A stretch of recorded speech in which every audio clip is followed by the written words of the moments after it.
We are laying down the law. I am your host, Steve Foster, riding along with the athletic attorney, Ryan Willett, the Lieutenant Governor of the South Texas District of the AAU, Rod Chico Tanner, and our man, Spencer Conley, G.I. Bro, return of the Mac. He is definitely here. Jeff Blake on assignment, doing what he does. Sometimes I don't know what he does, but he's doing what he's doing. Well, Jeff is like Tommy. You know, Tommy. You know, from Martin. You know, when you say you don't know what he does, you know, nobody knows if Tommy really has a job or if he works, you know. I'm going to bring hours, Tommy on the show. Tommy just shows up. I'm going to bring Tommy on the show. I'm going to let you need to bring Buddy Lewis on the show, too, the way he talks about those Bears. I keep telling you need to get that guy. Okay, we can do Of course, my things. favorite character, or two favorite characters in that show were Brubman. Oh, Brubman from the Fifth Flow. Flow, Brubman. Eating some sandwiches. And Ronnie Rone. Ronnie Rone. Original player from the Himalaya. Yeah. He couldn't even spell Himalaya, let alone been to Himalaya. Doesn't know what to do in the Himalaya. Oh, my goodness. But I tell you what, as y'all mentioned previously, and we will work with catching up with the original 88, Drew Pearson, again. Nonetheless, we want to talk about these Saints and our Dallas Cowboys.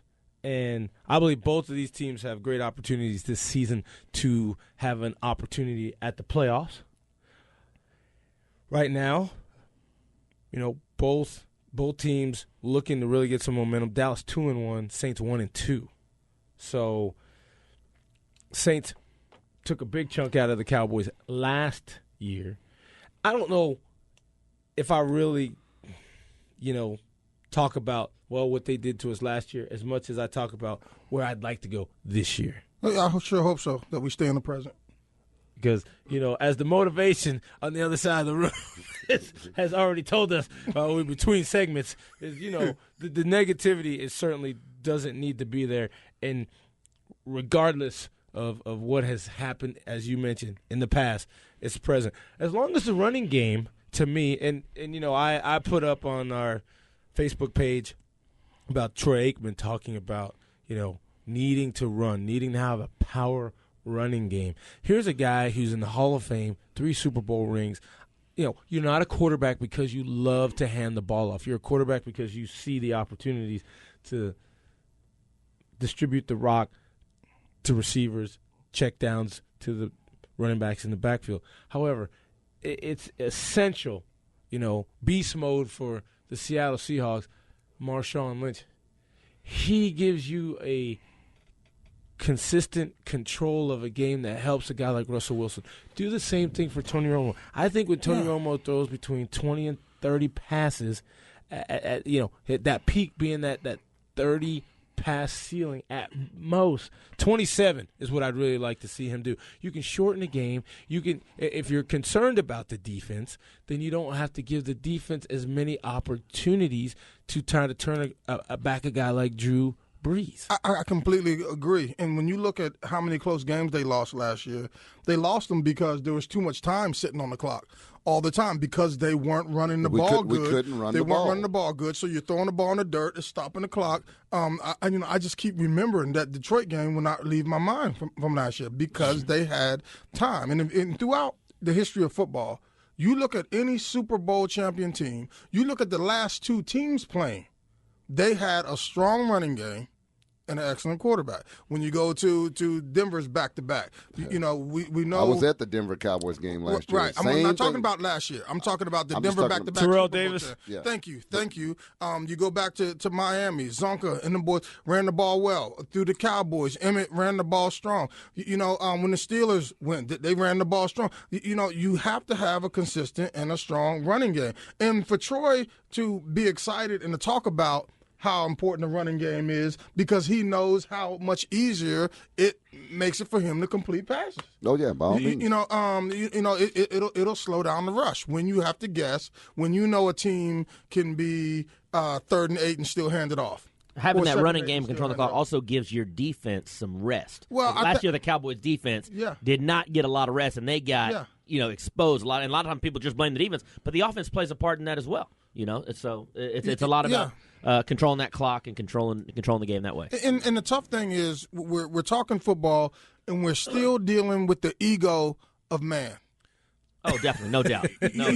So here it is. I'm gonna sum this up real quick, Steve. You're still dealing with the ego of man. So if I'm a heavy pass offensive coordinator, I want to pass the ball. And what happens? Some of these guys, it's more important for them to run their offense than it is for them to get a win. And to go back to that, I think that's why Texas lost to UCLA.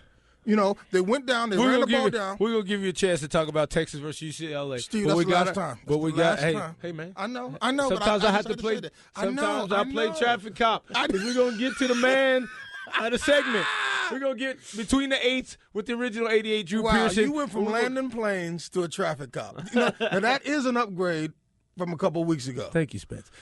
Without further ado, we'd like to welcome Drew. To the show. He's right. All they want to do is run their offense. They don't care what it is or what it takes or what the personnel they have or anything. If they have their offense set, that's what they're going to try to run, whether it fits or not. And it makes no sense in validation for Spencer Conley in the booth. We do not have our all-pro NFL quarterback today. He's on assignment, Drew, but we still have a full house with Ryan Willett, Rod Chico Tanner, and Spencer Conley. I'll still get you the ball, Drew. Good morning, Drew. Hello. Good morning, everyone. Good morning, Drew. We prime time. Some serious stuff this morning. It's on and popping. Yeah. Hey, it's a serious day for the Cowboys. They got a big one tonight. They certainly do, and we haven't beaten the Saints the last 9 times. We only beaten them 1 time, so they pretty much had our number over the last 8-9 years. So it's going to be tough going against them. But you know what they can do on offense, and Rob Ryan with his defense, he's going to come with some exotic stuff, and it's going to be a little difficult for the Cowboys this evening. We're talking with Drew Pearson. This is his segment, our segment on the show Between the Eights with the original 88. Drew, again, the running game, some of that power running. You had, as you mentioned previously, Dwayne Thomas, Calvin Hill, Walt Garrison. You had a bevy, Robert Newhouse, of folks that you could shorten the game and bring up some people to get, and then there's primarily 7 people in the box. Sometimes you walk down that safety, and then you would love one-on-one coverage against all the rest of those corners in the NFL. Yeah, there's no question. The running game opens up so much, and we only talk about running game during the season. When we get ready for the draft, everybody's discounting the value of running backs, and I think the running back wasn't drafted to the 3rd or 4th round in this past draft and all that. They discount. We got to throw the football. Well, once the season starts, how valuable the running game is, and it has certainly turned out to be that for the Cowboys. I think they're 4th in the NFL in rushing the football. DeMarco Murray's the number 1 rusher in the NFL. So it's going to be that's what they got to hang their hat on and try to predicate the rest of their offense off of that. And I think they're smart enough to realize that. And I think they'll continue to do that. What do you think? But but it's going to be tough against the Saints. The Saints are pretty good against the rush, and it's going to be tough against them to try to run that football. But you still got to do it. You still got to pound it in there. Absolutely, and get a little creative. I would think some misdirections. There's nothing wrong with the end around. I saw you run a few of those, and you just absolutely. I threw 3 touchdown passes in the NFL. And last night, guys, I was with Dwayne Harris doing my little online TV show. And, he was a quarterback in college, in high school, and he could really throw the ball. And I asked him, do you have any plays like that where you come around on a reverse and you throw a pass or something like that? He said they have nothing like that even in their playbook.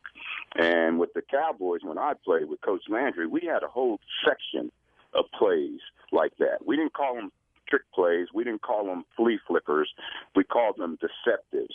And we always had one of those deceptives in each of our game plans. And sometimes Coach Landry would put 2 of those in our game plan, knowing that he would only use 1 for a particular week, but he wanted us to practice it so that when we use it down the road, we'd be familiar with it.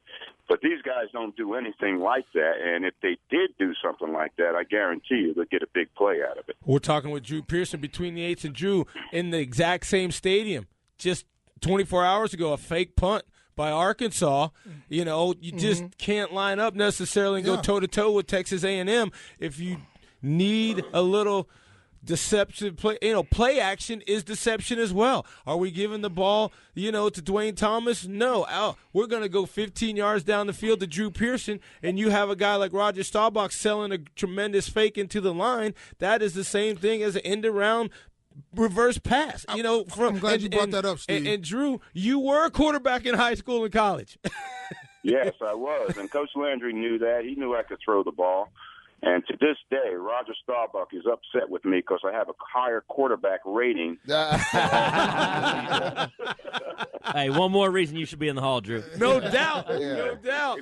And Drew, and like you guys said, and Steve just said about the play action fake, it's a joke nowadays when you watch these guys play action. They're barely putting their hand out. You can tell that you're completely committed to the pass. So again, the running game it's completely obsolete. I was speaking to a friend of mine, Jimmy Gonzalez, the other day, and we were just talking about the difference in how people teach and coach football. These guys are just teaching their system. They're not coaching football. Do you know what I want out of this? Do you know, they're teaching their plays. They're not teaching football. The play action game is horrible. You're not fooling they're not fooling anybody on that level. So it's like it's a waste of time. Just drop back. and that's what they do most of the time, especially on the college level. In the pros, they get up there under the center a little more.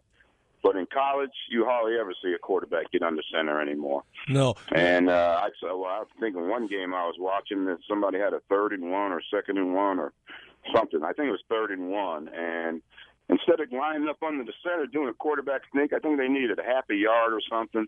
They line up the running back in the backfield. The quarterback's 5 yards deep. He takes the ball at the snap and gives it to the running back 5 yards deep. And now the defense sees that lone running back in the backfield. Nobody else is going to carry it unless it's the quarterback, so they key on him. And they stop him for a 4-yard loss. So that's what you see a lot in college. And but the NFL game is still got the quarterback under a center a lot more than in the college game for sure. Absolutely. We're talking with Drew Pearson between the eights. Drew, how does the Dallas Cowboys defend a guy like Drew Brees, Jimmy Graham, the bevy of running backs that the Saints have, Marcus Colston, et cetera? Well, the number one thing is you've got to put pressure on Drew Brees. There's no question about that, and that's going to be a lot harder said than done because, we only have 3 quarterback sacks this year, so it's going to be tough getting to the quarterback with the personnel that we have. But Rob Marinelli, he doesn't like in that Tampa 2 defense. They like to get their pass rush from their defensive front 4 and keep their linebackers in coverage. But I noticed last week that he started blitzing his linebackers a little more. And I think what he noticed is that he's got some pretty athletic linebackers, Carter Hitchens, McLean, who I understand is supposed to play today. He's got pretty athletic linebackers, so he's going to try to take advantage of their abilities and start blitzing a little more. And he has to do that to try to get pressure on the quarterback because he's not getting that pressure from the defensive line. So, to keep Graham and Colston and all those guys in check, you got to be able to put pressure on the quarterback. But also, guys, the Saints are, they run the ball pretty well. They're averaging 140 yards a game running the football. A lot of people don't know that because of, when they think of the Saints, they think of Drew Brees and throwing the football. But Kyrie Robinson and Pierre Thomas have been running the ball very effectively for the Saints, and our defense has been giving up 5.5 yards per carry. So, they might not even be thinking about throwing the ball or throwing it that much when you think of Drew Brees because they probably think they can run the football against our defense as well. Yes, and a possible Anthony Spencer sighting. He's listed as questionable, and you're going to need everything because the Cowboys haven't been 3-1 since 2008, I believe. Yeah, 8. Mistaken. This would be a great opportunity to have a leg up on I think a fairly competitive but winnable, again, NFC East, and then also send a message throughout the National Football Conference, the NFC, that the Cowboys truly don't want to be that mediocre 8-8 team. No, they certainly don't. They need to take advantage of opportunities early in the season. It's not wait till the end of the season like we have the last 3 years, where the last game, we have to win that last game to get in the playoffs. If we take care of our business early in the season, we shouldn't be in that position. So, everybody's keeping an eye on the Giants and the Eagles and the Washington Redskins and seeing what they're doing. It looks like the Eagles are rolling at 3-0. The Giants, looks like they're starting to find their identity. And, of course, the Washington Redskins, they're trying to deal with a backup quarterback. So, you got to keep your eye on the rest of the NFC, but at the same time, take care of your own business. What is the score prediction today, Drew Pearson? Well, I'm 2-1 so far this season. Yes, you are. Yes, you are. They 2-1, I'm 2-1. But this going to be a tough one. The last 3 weeks I picked 27-17, but that ain't going to fly this week. We're going to need more than 27 points to beat these Saints. So I'm thinking we're going to win this one 37-25. 37-25. Ooh, hey, you make me want to try to play squares because I get those bad numbers when I put my name. Drew, how you get the 25? No. 37-35. Oh, 35. Okay. Yeah, okay. 37-35. Right. My bad. All right. Yeah. We keep a close watch. I was writing it down. I'm trying to figure how many 2-point conversions you need to get to 25. You're putting money on my prediction. I'm going to make sure you get it right. Definitely. I'm looking for me and asking for a refund. Cover that debt for you. I'll have Guido come check you out. Yeah. Drew, always a pleasure. Are you doing anything around the stadium or around the DFW area with the Sunday Night Football coming to town? Yeah, I'm doing a tailgate signing, and then I do a little piece on the Cowboy Radio Network, and then I watch the game over at Channel 5 and do the show tonight around 11 o'clock after the game on Channel 5 with Newy Scruggs, and it's our 10th year working together doing that show. Tell Newy. And the thing about that is, guys, I had 10 one-year contracts. It was no 10 years. It's 10 one-year contracts, so I'm used to trying to prove myself. No doubt. No doubt. You proved it definitely on a National Football League seasons, fields, career. And, again, we still certainly committed to helping you achieve the ultimate in recognition, and certainly hope that you have a great evening. And again, how can people listen to you on air? You said, or where are you gonna be watching or before the game, before you head back to the studio? Well, I'll be at a private tailgate signing. Okay.